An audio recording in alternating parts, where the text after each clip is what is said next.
요즘 많은 사람들이 계명을 합니다. 한 20대 남성 이름이 치국이라는 이름을 가지고 있었습니다. 다스릴 치자에 나라 국자입니다. 부모님이 나라를 다스리는 재상이 되라는 이런 이름으로, 좋은 이름으로 바로 치국이라는 이름을 붙여주었습니다. 이 남자의 성은 김씨입니다. 김치국. 벌써 웃네요. 예. 여러분, 김치국 하면 잘 모르겠지만 자칫하면 김치국이 될 수가 있다는 겁니다. 그래서 이 사람은 어릴 때부터 놀림을 받아서 이름을 계명하게 되었다고 합니다. 그리고 어떤 여성분은 이름이 숙자입니다. 그런데 성은 뭘까요? 노씨입니다.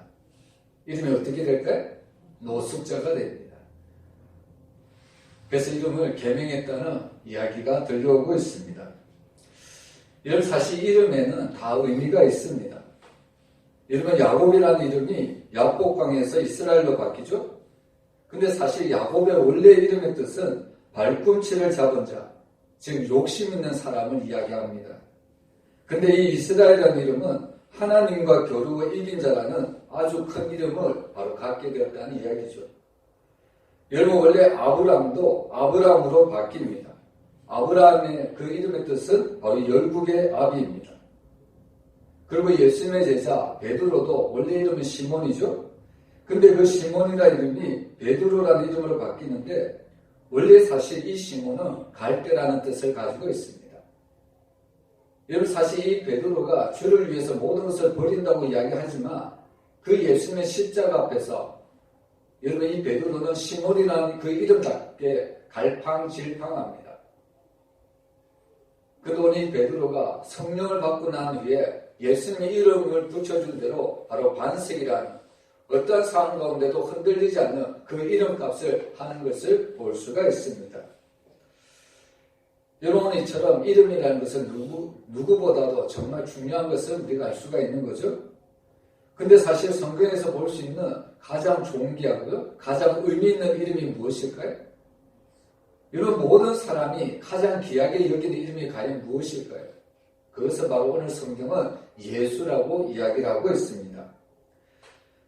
마태복음 1장 21절을 보면 천사가 와서 요셉에게 이야기를 하는데, 이제 내가 아들을 낳으리니 그 이름을 예수라라.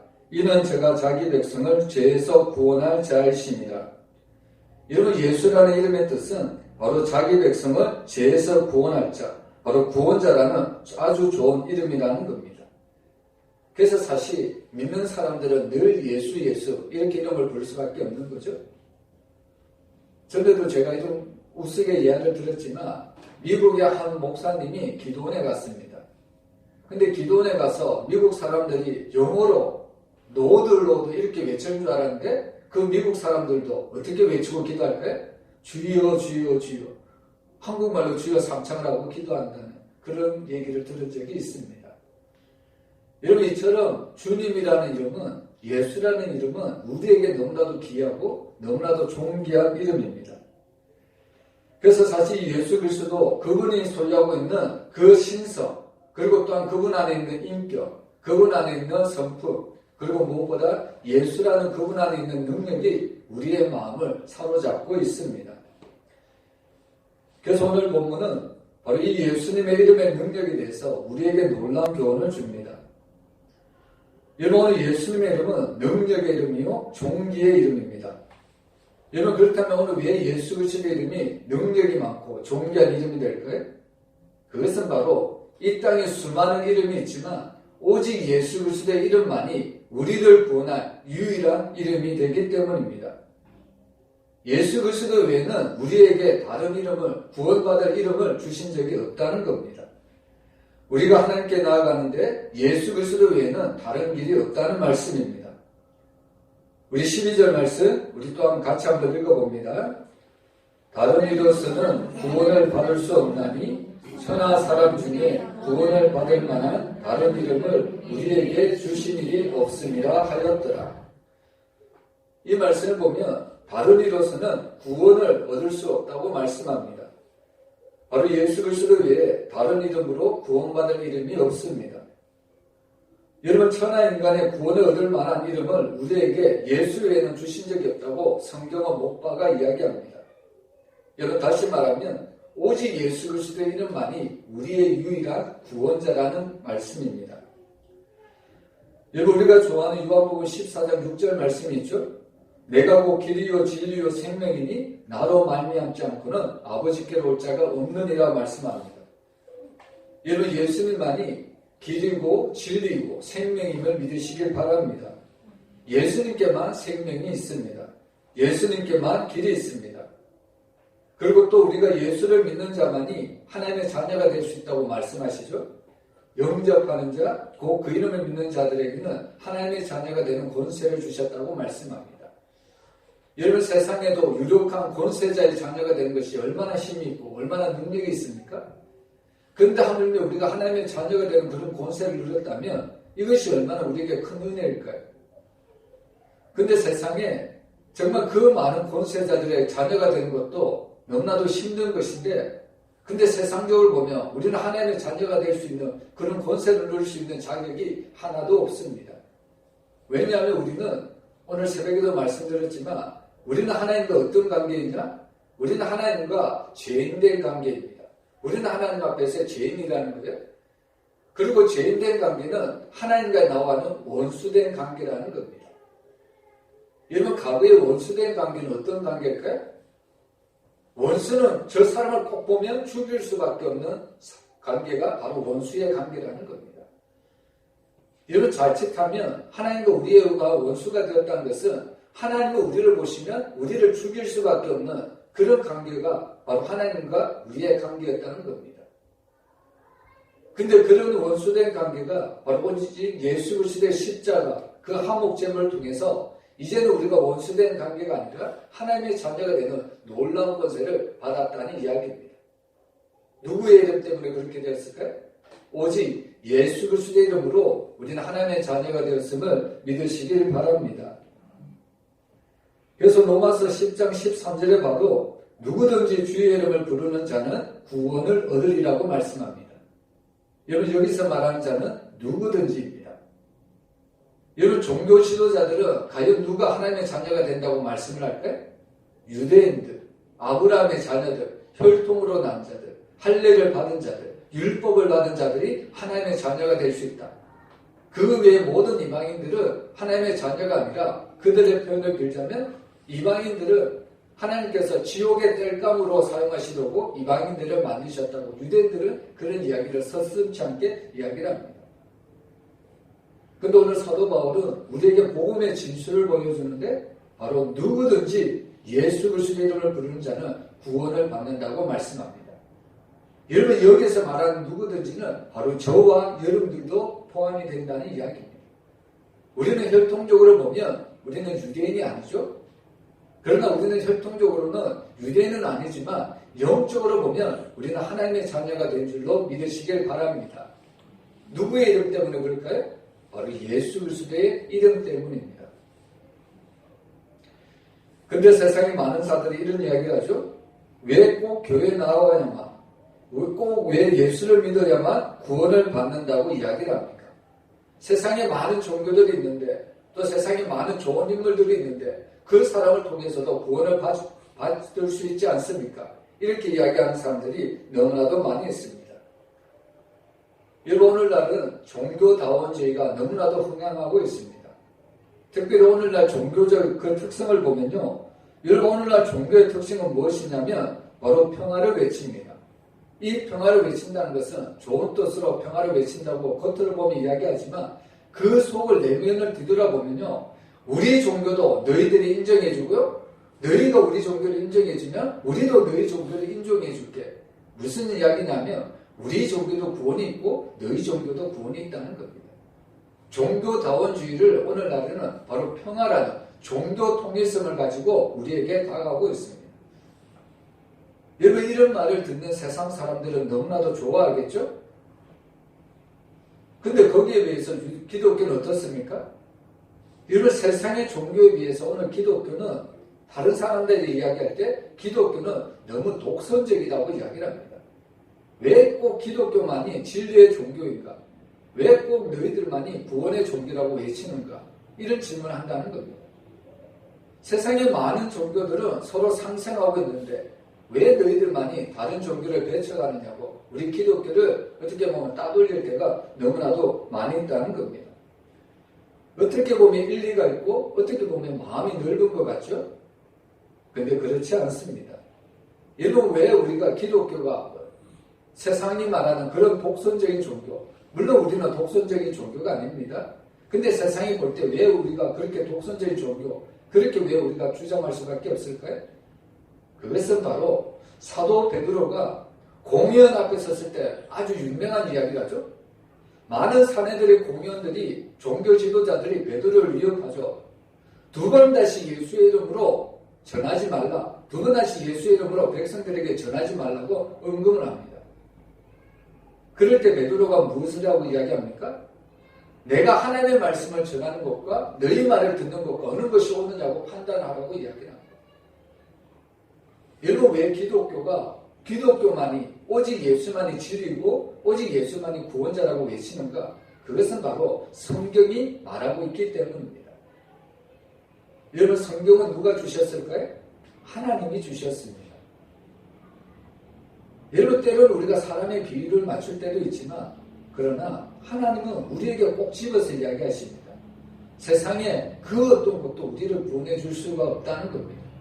오직 하나님이 보내신 그 아들 독생자 예수 그리스도를 통해서만 우리가 구원을 받을 수 있다는 것을 우리에게 가르쳐주고 있습니다. 여러분 진리는 하나인 것을 믿으시길 바랍니다. 여러분 태양은 몇 개일까요? 여러분 태양이 하나밖에 없잖아요. 마찬가지로 진리도 하나일 수밖에 없습니다. 여기도 진리고 저기도 진리면 그것이 진리일까요? 진리일 리가 없는 거죠. 여러분 진리는 하나밖에 없다는 것을 믿으시기 바랍니다. 그래서 오늘 우리는 예수님을 바로 진리라고 이야기를 하는 거죠. 여러분 왜 우리가 예수님을 진리라고 말씀하는가? 왜 예수님만이 우리의 구원자라고 우리가 이야기할 수 있는가? 바로 우리가 구원자라고 말할 수 있는 자격이 있어야 된다는 겁니다. 여러분 예수님은 우리를 구원하실 충분한 자격이 있습니다. 첫 번째 자격은 뭘까요? 예수님은 하나님이시라는 사실입니다. 여러분 세상에 보면 참 어려운 일들이 간혹 있습니다. 자기의 목숨을 대신해서 다른 사람을 살리는 그런 일들이 한 번씩 가끔씩 일어나고 있습니다. 부모들도 자녀들이 위험에 처하면 부모가 대신 생명을 잃어가고 자녀들을 구원하는 일을 우리가 한 번씩 볼 수가 있습니다. 그러나 그렇다고 할지라도 여러분 부모가 자녀의 생명을 구했다고 할지라도 여러분 그 자녀가 진짜로 구원을 받을 수 있을까요?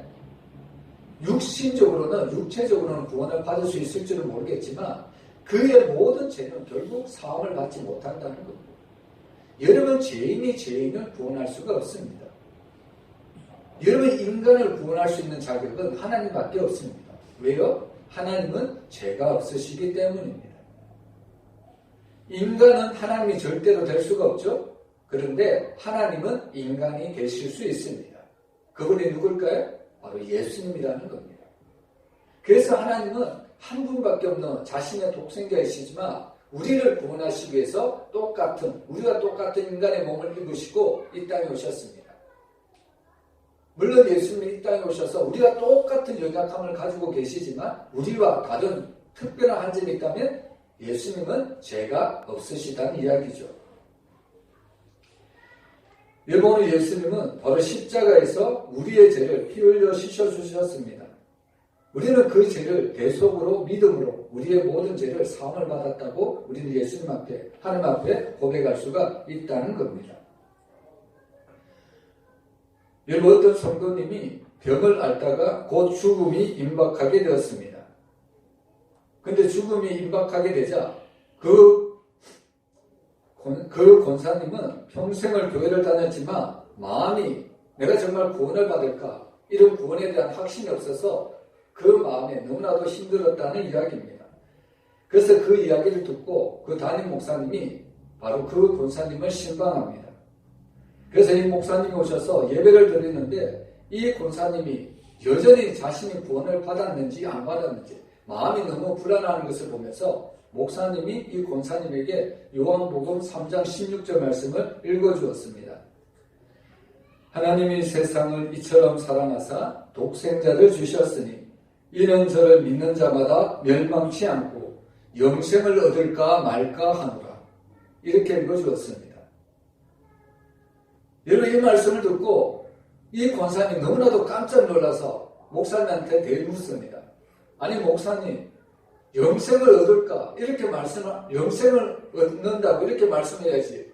어떻게 주를 믿는 자마다 영생을 얻을까 말까? 이렇게 불확실하게 이야기를 하냐고 목사님께 따졌다는 이야기입니다.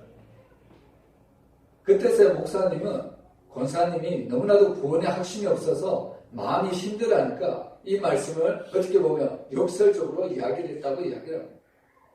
그래서 그때부터 이 권사님은 이 목사님의 말씀을 받아들이고 평안한 가운데 신앙생활을 하다가 임종을 맞이하게 됐다는 아름다운 이야기가 있습니다. 여러분, 사실 우리가 예수를 믿으면 영생을 얻을지 안 얻을지 모르는 것이 아니라 우리는 이미 예수를 믿을 때 우리는 지금 구원을 받았다는 것을 우리가 믿어야 합니다. 물론 우리가 최종적인 그 구원의 때는 아직 이르지 않았지만 우리는 사실 지금 이 시간 예수를 믿을 때 이미 구원은 따놓은 당상이라는 것을 우리가 기억을 해야 합니다. 여러분, 누구든지 주의 이름을 부르는 자는 바로 구원을 받은 것임을 믿으시길 바랍니다. 그래서 예수님이 말씀하잖아요. 나는 부활이요 생명이니 나를 믿는 자는 죽어도 살겠고 무릇 살아서 나를 믿는 자는 영원히 죽지 아니하리라. 그리고 덧붙여서 이야기하죠. 이것을 뭐라고 이야기할까요? 내가 믿느냐? 오늘 예수님 이런 질문합니다. 여러분, 이 질문에 여러분도 확실한 대답을 하시길 바랍니다. 여러분, 내가 예수를 믿은 것은 내가 지금 영생을 얻을까 말까 의심해서는 안 된다는 겁니다. 내가 지금 예수를 믿었다는 것은 이미 나는 구원을 받았고 영생을 소유했다는 겁니다. 여러분, 왜 오늘 우리가 예수의 이름을 전해야 될까요? 왜 우리가 세상에 나가서 계속해서 복음을 전해야 됩니까? 그것은 바로 예수만이 진리이고 예수만이 구원의 길이기 때문입니다. 여러분, 예수 외에는 구원이 없다는 것을 우리가 깨달아야 합니다. 그래서 사실 죽어가는 영혼을 살릴 수 있는 것은 예수의 이름밖에 없습니다. 중세교회의 대신학자였던 토마스 아퀴나스가 어느 날 교황청의 부름을 받고 나아가 교황과 함께 대하는 장면이 있습니다. 여러분, 교황과 대화를 나누는 가운데 마침 세계 각국으로부터 오는 수많은 금은보화를 가득 실은 마차가 교황청으로 들어오는 것을 보았습니다. 그때 교황은 자랑스럽게 이 대신학자, 이 아퀴나스에게 이런 자랑을 합니다. 보시오, 아퀴나스 교구요.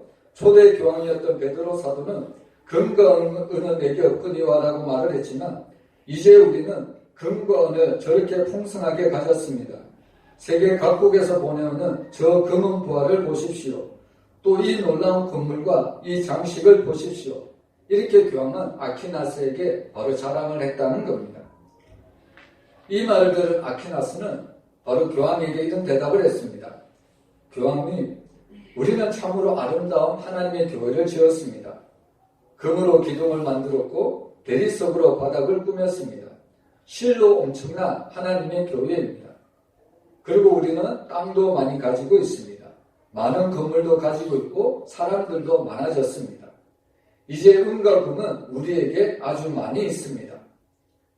그러나 초대 교회가 가졌던 나사렛 예수 그리스도의 이름의 능력은 우리에게 사라졌습니다. 이런 대답을 했다는 겁니다.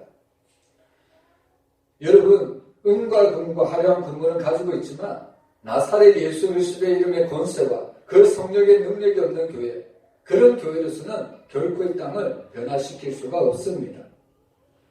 저는 소망하기는 우리 교회가 은과 금은 비록 없지만, 그리고 또한 화려한 건물도 없지만, 그럼에도 불구하고 우리 교회가 나사렛 예수 이름으로, 나사렛 예수 그리스도의 이름의 권세가 충만한 그런 교회가 되기를 소망합니다. 저는 우리 성도들이 정말 세상이 말하는 부귀와 명예가 없을지라도 오직 나사렛 예수 그리스도의 이름의 권세와 성령의 능력이 있는 하나님의 사람들이 되시기를 주의 이름으로 축복합니다. 여러분 사실 하나님의 교회가 성장하는 것은 너무나도 중요한 일입니다. 왜냐하면 주님의 교회는 바로 유기체이기 때문입니다. 여러분 어린아이들 나오면 어린아이는 바로 자라는 것을 볼 수가 있죠. 왜냐하면 인간의 몸은 유기체가 되기 때문입니다. 마찬가지로 이 교회도 하나님이 세우신 유기체이기 때문에 자연스럽게 성장해 가는 것이 마땅하다는 이야기입니다. 그러나 그렇다고 해서 교회의 몸집이 커지고 건물이 화려해졌다고 해서 반드시 건강한 교회가 되는 것은 아닙니다. 건물이 화려하고 큰 교회에 다닌다고 해서 내 신앙이 큰 신앙이 아니라는 겁니다. 여러분 가끔 큰 교회에 다니는 대형 교회에 다니는 성도들이 착각하는 것이 있는데요. 큰 교회에 다니면 대형 교회에 다니면 내 믿음도 큰 것이라고 착각하는 성도들이 있습니다.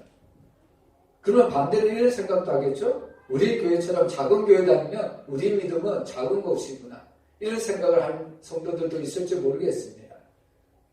여러분 믿음은 결코 그런 것에 대해서 좌우지되지 않습니다. 여러분 중요한 것은 그 교회에 그리고 나에게 예수 그리스도의 이름의 권세와 성령의 능력이 나타나느냐, 여기에 바로 우리의 신앙이 바로 정말 큰 신앙이냐 작은 신앙이냐 바로 여기에 달려있다는 이야기입니다. 여러분 정말 교회의 진정한 힘은 어디서 나올까요? 여러분 그리스도인들에게 있어서 참된 능력은 무엇입니까? 그것은 바로 예수 그리스도의 이름의 능력이라는 겁니다. 성령의 권세의 능력이 우리에게 나타나야 합니다. 여러분 사실 우리가 초대교회를 보면 이 초대교회는 다른 것을 붙잡지 않았습니다. 오직 예수 그리스도의 이름의 권세를 붙잡고 초대교회는 세워졌습니다. 은과 금은 내게 없거니와 내게 있는 것으로 내게 주노니 곧 나사렛 예수 그리스도의 이름으로 초대교회는 날마다 세워졌습니다. 여러분 이처럼 교회라는 것은 바로 예수님의 이름의 권세 위에 세워지는 것이 진정한 하나님의 교회임을 믿으시길 바랍니다. 여러분 교회는 세상의 힘을 가지지 못해도요 세상이 가지지 못한 신비한 힘이 있습니다. 세상이 가지지 못한 신령한 힘이 있다는 겁니다. 그 힘이 바로 예수 그리스도의 이름의 힘입니다. 그래서 오늘 우리는 이 초대교회를 보면서 초대교회는 비록 화려한 건물도 없고 편리한 시설도 없었습니다. 근데 그들의 교회에는 예수 그리스도의 이름의 권세와 성령의 능력이 있었습니다. 그럴 때에 그 초대교회는 수많은 기적이 일어났고요. 수많은 능력이 일어났습니다.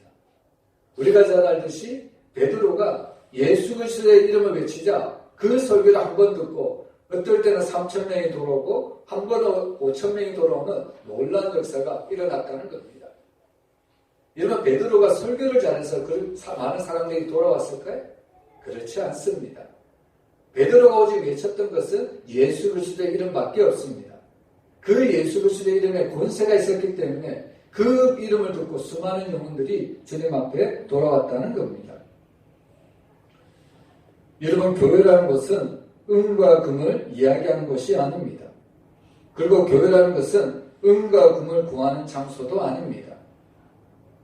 때로는 성도들에게 참 안타까운 것이 뭐냐면 자신의 삶이 너무나도 힘들어서 교회에 나와서 기도하는데 하나님이 자신의 기도를 들어주지 않는다고 하나님 앞에 원망하고 불평을 쏟아내는 성도를 바라볼 때 물론 그 마음은 이해가 되지만 너무나도 안타까울 때가 너무나도 많이 있습니다.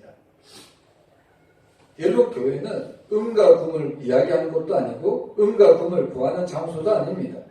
자기의 지식을 자랑하는 것도 아닙니다. 교회는 건물을 내세우는 것도 더더구나 아닙니다. 여러분 교회는 누구만 자랑해야 될까요?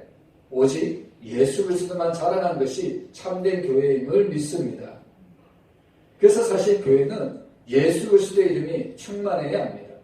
교회는 무슨 일을 해도 예수 그리스도의 이름으로 해야 됩니다. 바로 비록 은과 금은 없어도 나사렛 예수의 이름으로 우리가 전하고 나사렛 예수 그리스도의 이름으로 우리가 일을 할 때 이 우리 예수 성안교회는 하나님께서 쓰시는 믿음의 교회요 능력의 교회로 세워질 줄로 믿습니다. 여러분 초대교회 성도들에게 바로 이 예수의 이름은 너무나도 절대적이었습니다. 어디를 가나 예수요 예수의 이름을 빼놓고는 할 말이 없는 사람들이었습니다. 그들을 모을 때마다 예수의 이름을 찬양했습니다. 그리고 그들을 만날 때마다 예수의 이름을 증거했습니다. 위협을 당하고 핍박을 만날 때마다 예수의 이름으로 기도하면서 싸웠습니다. 그리고 병자가 있을 때는 병자를 앞에 놓고 예수의 이름으로 기도할 때 그 병자를 고쳤습니다. 귀신과 사단의 세력 앞에서도 나사렛 예수 이름으로 대적을 했습니다. 그 예수의 이름으로 그들은 세상을 정복했습니다. 이런 일을 감당했던 초대교회 성도들은 세상 사람들에게 이런 칭호를 받았죠. 세상이 감당하지 못할 사람들이다. 여러분, 우리도 세상으로부터 이런 칭호를 받았으면 너무나도 좋겠습니다. 여러분은 사도행전 4장에 보면 이 병자를 고친 사건 때문에 사내들인 공회 앞에서 베드로와 요한이 신문을 받습니다. 사내들인 공회원들이 베드로와 요한을 신문하는데 뭐라고 신문을 하느냐? 우리 7절 말씀 같이 읽어보겠습니다. 사도들을 가운데 세우고 묻되 너희가 무슨 권세와 누구의 이름으로 이 일을 행하였느냐? 여러분, 지금 베드로와 요한이 나쁜 일을 해서 지금 종교 재판에 체포된 것이 아닙니다. 너무나도 좋은 일을 했는데 오늘 종교 재판에 끌려왔습니다. 우리가 잘 알듯이 여러분, 나면서부터 안증뱅이 된 자를 베드로와 요한이 나사렛 예수 이름으로 그들을 고쳐주었습니다. 너무나도 좋은 일이잖아요. 근데 그 좋은 일을 가지고 이 사내들인 공회원들은 종교 재판을 열고 베드로와 요한을 바로 신문했다는 겁니다. 실제로 보면 오늘 사내들인 공회원들의 두 가지 질문이 나오죠. 무슨 권세로 누구의 이름으로 이런 일을 행하였느냐? 두 가지 질문합니다. 여러분, 너희가 걷지 못하는 병자를 너희들이 고쳤는데 무슨 권세로 이것을 했냐는 이야기죠. 또 누구 이름으로 일을 했냐? 이렇게 질문하고 있다는 겁니다. 그때 베드로가 뭐라고 대답을 했을까요? 바로 예수 그리스도, 그 나사렛 예수 그리스도 이름으로 이 일을 했다고 당당하게 이야기를 합니다. 엘버튼 논란이라는 신학자는 이런 얘기를 했습니다. 바리새인들은 권위를 진리로 삼았지만 예수님은 진리를 권위로 삼았다. 이런 이야기를 했습니다. 여러분, 바리새인들은 종교 지도자라는 사회적 인식이 있었고 또 내가 남들과 구별된다고 하는 이런 자부심이 있었고요. 그리고 또한 이런 신앙생활이 너무나도 특출하기 때문에 사람들에게 내수하는 것을 자신의 권위로 삼았다는 겁니다. 그리고 자신이 외적으로 가진 이런 권위를 바로 진리인 것처럼 사람들에게 떠벌렸다는 이야기죠. 근데 예수님을 보면 일체 그런 것 없이 오로지 진리만을 가지고 사셨던 것을 볼 수가 있습니다. 여러분, 왜 예수님을 우리가 진리라고 말씀하실까요? 그것은 바로 예수님은 진리 그 자체이기 때문입니다. 여러분, 사실 진리를 권위로 삼는 것이 마땅한 거죠. 근데 오늘날 세상은 권위를 가지고 진리로 삼는 사람들이 너무나도 많이 있습니다. 여러분, 오늘날 세상을 보면요, 자신이 가진 권위를 가지고 억누를 때가 너무 많습니다. 사람들을 무시할 때가 너무나도 많이 있습니다. 내 말만 들으라는 거죠. 내 힘을 가지고 세상의 많은 약한 자들을 완전 자신이 가진 힘으로 억누르는 사람들이 너무나도 많이 있습니다. 이런 사람들을 가리켜 자신의 권위를 가지고 진리로 삼는 사람들입니다. 근데 거기에 비해서 예수님은 그렇지 않습니다. 자신이 하신 모든 말씀이 진리이잖아요. 그리고 그 진리를 권위로 세상 가운데 선포했던 분이 예수님이라는 겁니다.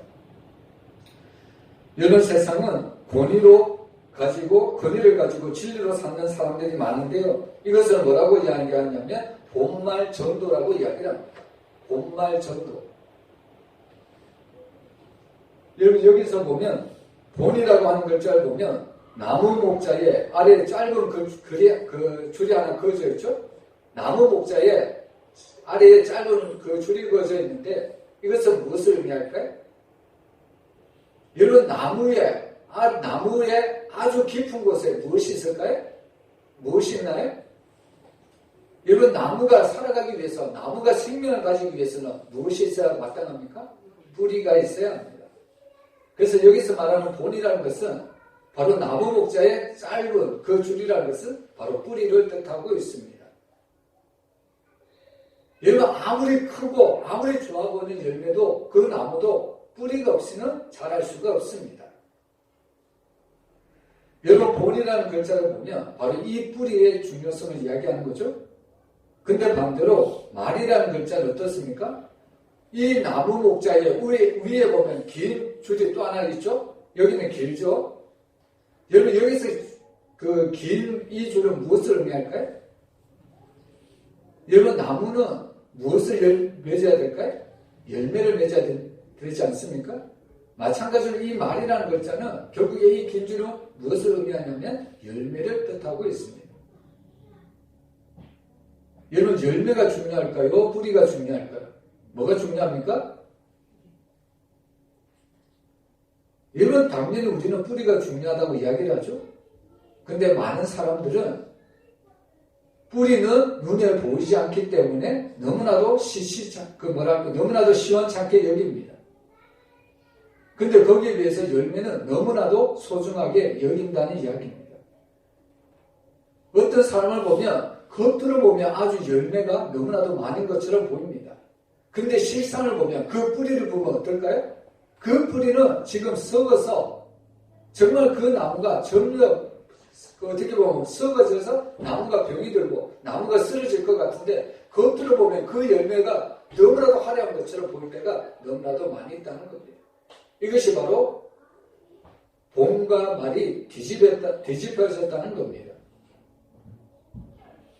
우리는 본이 중요하다고 이야기하지만 어떨 때 간혹 보면 우리도 모르는 사이에 뿌리이신 예수님을 찾기보다는 세상의 그 열매들을 찾으려고 세상의 성공을 위해서 노력하려고 뛰어갈 때가 많이 있다는 겁니다. 이것이 바로 봄말 전도라는 이야기입니다. 여러분 우리는 뿌리 대신 예수님께 늘 붙어 있어야 합니다. 여러분 뿌리가 있어야 나무가 자라고요. 뿌리가 있어야 열매가 맺힐 수가 있다는 겁니다. 뿌리 없는 나무, 뿌리 없는 열매는 상상할 수조차 없다는 겁니다. 여러분 사람들은 겉으로 보면 늘 말이 이길 것이라고 생각합니다. 왜냐하면 말은 열매는 겉으로 보면 너무 화려해 보이기 때문입니다. 우리가 보는 세상이 얼마나 좋습니까? 우리가 보는 세상이 얼마나 아름답습니까? 거기에다 우리가 보는 세상은 너무나도 크게 보입니다. 근데 거기에 비해서 우리가 예수를 믿는 우리는 어떨까요? 너무 작고 너무 초라해 보일 때가 있지 않을까요? 근데 중요한 것은 결코 말은 본을 이길 수가 없다는 겁니다. 여러분 세상에 그 고대한 유대인들 그리고 로마 당국은 예수님 그 뿌리 대신 그 본 대신 예수님을 십자가에 못 박았습니다. 세상의 권력을 가지고 그 한낱 초라한 그 나사렛 예수 그리스도 그분을 십자가에 못 박는 것은 아무 문제도 없고 아무런 어려움도 없었다는 거예요. 그리고 예수를 십자가에 못 박으면 그걸로서 끝났다고 세상은 그렇게 외칩니다. 근데 여러분 말이 본을 이겼을까요? 유대 당국이 로마 정부가 예수 그리스도를 이겼을까요? 그렇지 않습니다. 예수 그리스도는 사흘 만에 부활하신 것을 믿으시길 바랍니다. 여러분 세상은 말이 이기고 본은 지는 것 같지만 성경은 그렇지 않습니다. 여러분 성경은 언제나 본이 이기도록 되어 있습니다. 이것이 바로 신앙의 핵심이고 신앙의 뿌리입니다. 그래서 산헤드린 공의원이 바로 이 종교재판소에서 끌려온 이 베드로에게 위협하지만 베드로는 뭐라고 담대하게 증언하냐면 사도행전 4장 10절 우리 한번 같이 읽어보겠습니다. 너희와 모든 이스라엘 백성들은 알라. 너희가 십자가에 못 박고 하나님이 죽은 자 가운데서 살리신 나사렛 예수 그리스도의 이름으로 이 사람이 건강하게 되어 너희 앞에 섰느니라. 아멘. 이런 산헤드린 공의원들은 그런 위협으로 예수님을 십자가에 못 박아 죽었습니다. 그리고 그 후에 베드로를 비롯하여 또 많은 사도들 그리고 많은 그리스도인들을 이렇게 위협해서 계속해서 신앙으로부터 멀어지게 하려고 했습니다. 그리고 그렇게 함으로 자기들이 성공했고 자기들이 이겼다고 주장을 합니다. 근데 과연 그렇게 되었을까요? 여러분 만약에 유대인들이 예수님을 십자가에 못 박고 또 사도들과 그리스도를 죽이고 결국 그들이 이겼다면 오늘날 기독교가 이 땅에 태어날 수 있었을까요? 이 땅에 복음이 계속해서 전해질 수 있었을까요? 우리가 믿는 기독교는 만약에 저들이 이겼다면 오늘날 교회는 하나도 없을 겁니다.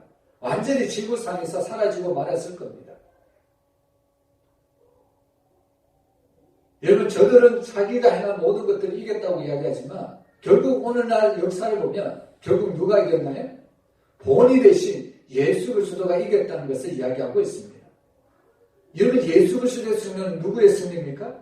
예수를 믿는 모든 그리스도인들의 승리고 예수님의 피값을 세우신 주님의 교회가 승리한 줄로 믿으시길 바랍니다. 그래서 오늘 우리가 이 땅을 살아가면서 누구를 붙잡고 살아가야 되느냐? 여러분, 오직 예수 그리스도의 이름만 붙들고 살아가기를 바랍니다. 우리가 연약할 때에도, 우리가 병들 때에도, 우리에게 어떠한 시험과 어떠한 환난이 온다고 할지라도 우리는 세상으로 달려가는 것이 아니라 우리에게 주신 오직 예수 그리스도를 붙들고 그 예수 그리스도의 이름을 외칠 때 주님은 우리의 모든 환경들을 열어주실 줄 믿습니다. 무엇보다 때로는 세상에서 우리가 환난을 당하지만 그러나 하나님은 우리에게 말씀하시기를 담대하라. 너희가 세상을 이겼다고 이야기합니다. 주님이 세상을 이겼기 때문에 주님을 믿는 모든 성도들도 세상을 이길 수 있다고 이야기합니다. 여러분, 이번 고난주간을 통해서 오직 예수 그리스도의 이름만 부르시길 바랍니다. 그 이름을 부르는 자에게 구원을 주신 하나님의 은혜에 감사하시길 바랍니다. 이번 한 주간도 예수의 이름으로 권세를 가지고 이 땅에서 당당하게 믿음의 사람답게 살아가시기를 주의 이름으로 축원합니다. 기도하겠습니다.